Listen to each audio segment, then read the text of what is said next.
Hi friends, എല്ലാ പേർക്കും ഷീബാസ് കിച്ചണിലേക്ക് സ്വാഗതം. ഇന്ന് ഞാൻ വന്നിട്ടുള്ളത് നന്നായിട്ട് പഴുത്തിട്ടുള്ള നേന്ത്രപ്പഴവും അതുപോലെ അവിലും ഉണ്ടെങ്കിൽ ഈസി ആയിട്ട് തയ്യാറാക്കിയെടുക്കാൻ പറ്റിയ നല്ല ടേസ്റ്റി ഹെൽത്തിയുമായിട്ടുള്ള ഒരു സ്നാക്സിൻ്റെ റെസിപ്പിയുമായിട്ടാണ്. നമുക്ക് വീട്ടിൽ എപ്പോഴുമുള്ള വളരെ കുറഞ്ഞ ചേരുവകൾ കൊണ്ട് തന്നെ നമുക്കിത് തയ്യാറാക്കിയെടുക്കാൻ പറ്റും. എല്ലാ പേരും ഒന്ന് ട്രൈ ചെയ്ത് നോക്കണം. വീഡിയോ ഇഷ്ടമാകുന്നെങ്കിൽ ഒന്ന് ലൈക്ക് ചെയ്ത് സപ്പോർട്ട് ചെയ്യാൻ മറക്കരുതേ. എന്നാൽ നമുക്കിത് എങ്ങനെയാണ് തയ്യാറാക്കിയെടുക്കുന്നതെന്ന് നോക്കാം. അതിനായി ആദ്യം വേണ്ടത് നേന്ത്രപ്പഴമാണ്. ഇതുപോലെ തൊലിയെല്ലാം കറുത്തിട്ടുള്ള നന്നായിട്ട് പഴുത്തിട്ടുള്ള പഴമുണ്ടെങ്കിൽ അത് വേണം എടുക്കാനായിട്ട്. ഞാനിവിടെ 2 എണ്ണം എടുത്തിട്ടുണ്ട്. ചെറിയ പഴമായതുകൊണ്ടാണ് 2 എണ്ണം എടുത്തിട്ടുള്ളത്. വലുതാണെങ്കിൽ 1 എണ്ണം എടുത്താൽ മതിയാകും. അത് ഇതുപോലെ ഒന്ന് കട്ട് ചെയ്തതിന് ശേഷം മിക്സിയുടെ ഒരു ചെറിയ ജാറിലേക്ക് ഇട്ട് കൊടുക്കാം. ഇതൊന്ന് അരച്ചെടുക്കാൻ വേണ്ടിയിട്ടാണ്. ഇനി ഇതിലേക്ക് വെള്ളമൊന്നും ചേർക്കേണ്ട ആവശ്യമില്ല. നന്നായിട്ട് ഇതൊന്ന് അരച്ചിട്ടെടുക്കണം. ഞാനിവിടെ നന്നായിട്ടൊന്ന് അരച്ചെടുത്തിട്ടുണ്ട്. ഇനി ഇത് നമുക്ക് മാറ്റി വയ്ക്കാം.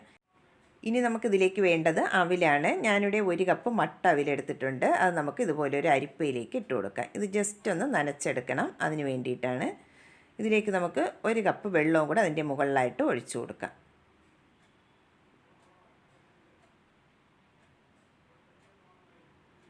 ഇനി നമുക്ക് ഇതിൻ്റെ വെള്ളമൊന്ന് മാറാനായിട്ട് ഒരു 5 മിനിറ്റ് നമുക്കിതൊന്ന് മാറ്റി വയ്ക്കാം. അടുത്തതായി ഒരു പാൻ സ്റ്റൗവിലേക്ക് വെച്ച് കൊടുത്തിട്ടുണ്ട്. അതൊന്ന് ചൂടായി വരുമ്പോൾ അതിലേക്ക് 1 ടേബിൾ സ്പൂൺ നെയ്യ് ചേർത്ത് കൊടുക്കാം.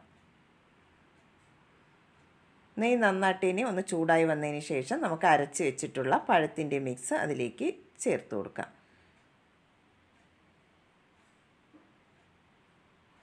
പഴത്തിൻ്റെ മിക്സ് ഫുള്ളായിട്ടും അതിലേക്ക് ചേർത്ത് കൊടുത്തിട്ടുണ്ട്. ഇനി ഫ്ലെയിം നന്നായിട്ട് കുറച്ച് വെച്ചതിന് ശേഷം 2-3 മിനിറ്റ് നന്നായിട്ട് ഈ നെയ്യിൽ കിടന്ന് ഈ പഴമൊന്ന് കുക്കായി വരണം. അതുവരെ ഒന്ന് മിക്സ് ചെയ്തിട്ട് എടുക്കണം. നന്നായിട്ട് ഒന്ന് കുക്കായി പാനിൽ നിന്നല്ല ഒന്ന് വിട്ട് വരുന്ന പാകമായി വരുന്നതുവരെ ഒന്ന് മിക്സ് ചെയ്തിട്ട് എടുക്കാം. ഇതിപ്പോൾ നന്നായിട്ട് പഴമെല്ലാം ഒന്ന് കുക്കായി പാനിൽ നിന്നെല്ലാം ഒന്ന് വിട്ട് വരുന്ന പാകമായിട്ടുണ്ട്. ഇത്രയും മതിയാകും. ഇനി നമുക്കിതിലേക്ക് ചേർത്ത് കൊടുക്കേണ്ടത് തേങ്ങയാണ്. ഞാനിവിടെ ഒരു അരക്കപ്പിൽ നിന്നും കുറച്ച് കുറവായിട്ടാണ് ചേർത്ത് കൊടുത്തിട്ടുള്ളത്. അതും കൂടെ ചേർത്തതിന് ശേഷം ആ തേങ്ങയും പഴവുമായിട്ട് നന്നായിട്ട് ഒന്ന് യോജിപ്പിച്ചെടുക്കണം.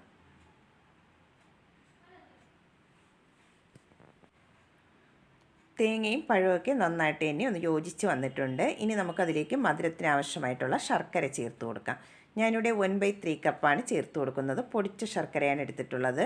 കല്ലില്ലാത്ത ശർക്കര ആയതുകൊണ്ടാണ് ഡയറക്റ്റായിട്ട് ചേർത്ത് കൊടുത്തിട്ടുള്ളത്. കല്ലുള്ളതാണെങ്കിൽ കുറച്ച് വെള്ളമൊഴിച്ച് ഒന്ന് മെൽറ്റ് ചെയ്തതിന് ശേഷം അരിച്ചിട്ട് വേണം ഇതിലേക്ക് ചേർത്ത് കൊടുക്കാനായിട്ട്. ശർക്കരയും കൂടെ ചേർത്തതിന് ശേഷം നന്നായിട്ട് ഒന്ന് മിക്സ് ചെയ്തിട്ട് എടുക്കാം. ശർക്കര ചേർത്ത് കൊടുക്കുമ്പോൾ കുറച്ചൊന്ന് ലൂസായിട്ട് വരും. അത് നമുക്ക് കുറച്ചുകൂടെ ഒന്ന് തിക്കാക്കി എടുക്കണം. ഇതിപ്പോൾ കുറച്ചൊന്ന് ലൂസായി വന്നിട്ടുണ്ട്. ഇനി നമുക്കിതൊന്ന് കുറച്ചുകൂടെ ഒന്ന് തിക്കാക്കി എടുക്കണം.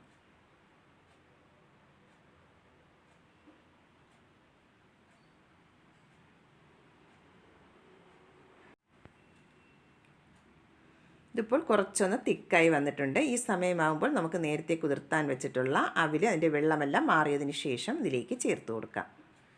അവിലും കൂടെ ചേർത്തതിന് ശേഷം നന്നായിട്ട് ഒന്ന് മിക്സ് ചെയ്തിട്ട് എടുക്കണം.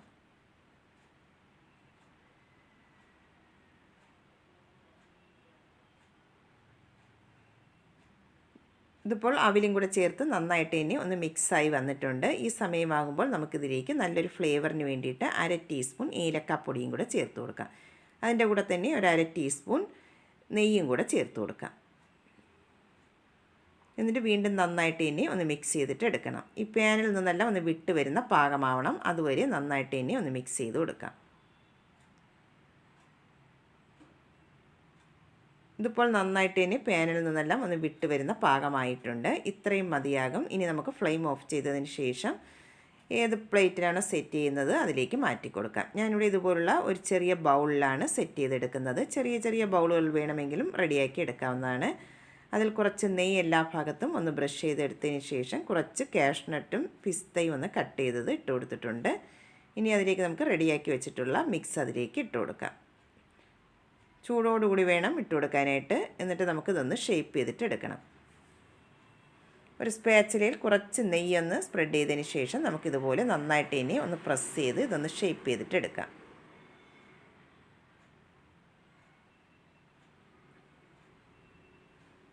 ഇതിപ്പോൾ നന്നായിട്ടിവിടെ ഷേപ്പ് ചെയ്തെടുത്തിട്ടുണ്ട്. ഇനി ഇത് ഒരു 10 മിനിറ്റ് ഇതൊന്ന് സെറ്റ് ആവാനായിട്ട് നമുക്ക് മാറ്റി വയ്ക്കാം.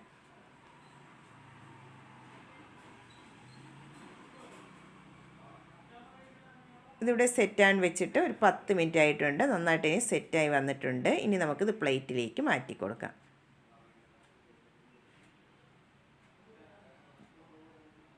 ജസ്റ്റ് ഇതുപോലെ ഒന്ന് മറിച്ചിട്ട് കൊടുത്താൽ മതിയാകും. ഈസി ആയിട്ട് തന്നെ അത് ഇളകിപ്പോരും. നന്നായിട്ട് പഴുത്തിട്ടുള്ള പഴവും അതുപോലെ അവിലൊക്കെ ഉണ്ടെങ്കിൽ ഈസി ആയിട്ട് തന്നെ നമുക്ക് തയ്യാറാക്കിയെടുക്കാൻ പറ്റിയ നല്ല ടേസ്റ്റി ആയിട്ടുള്ള സ്നാക്സാണ്. എല്ലാ പേരും ഒന്ന് ട്രൈ ചെയ്ത് നോക്കണം. വീഡിയോ ഇഷ്ടമാകുന്നെങ്കിൽ ഒന്ന് ലൈക്ക് ചെയ്ത് സപ്പോർട്ട് ചെയ്യാൻ മറക്കരുതേ. ആദ്യമായിട്ടാണ് കാണുന്നവരുണ്ടെങ്കിൽ പ്ലീസ് ഒന്ന് സബ്സ്ക്രൈബ് ചെയ്തും കൂടെ സപ്പോർട്ട് ചെയ്യണേ. പുതിയൊരു വീഡിയോയുമായി കാണുന്നതുവരെ താങ്ക്സ് ഫോർ വാച്ചിങ്.